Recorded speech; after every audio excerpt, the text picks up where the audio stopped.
পায়ে হাত দিয়ে সালাম করা উত্তম নাকি মুখ দিয়ে দেওয়া উত্তম? সালাম কি পায়ে হাত দিয়ে হয় না মুখ দিয়া? আমার বুঝে আসে না, পায়ে হাত দিয়ে আবার সালাম কেমনে হয়?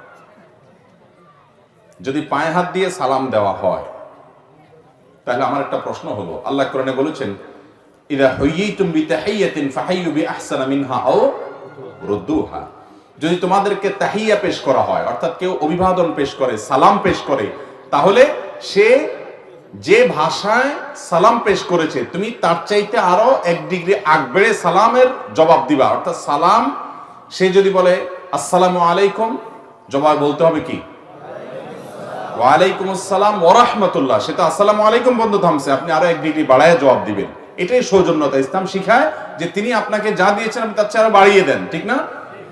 আর যদি সেটা না দিয়ে পারেন তাহলে সেক্ষেত্রে যা দিয়েছে কমপক্ষে তা ফেরত দিবেন। এখন আমার প্রশ্ন হলো, ধরুন জামাই শ্বশুর বাড়িতে গেছে, এখন সবাই বলতেছে শ্বশুরের সালাম করেন, তো সালাম করতে গিয়ে জামাই শ্বশুরের পায়ে হাত দিল, শ্বশুরের পায়ে হাত দিল, 2 হাত 2 পায়ে ছুঁয়ে সালাম দিল। জামাইয়ে কারে দিল?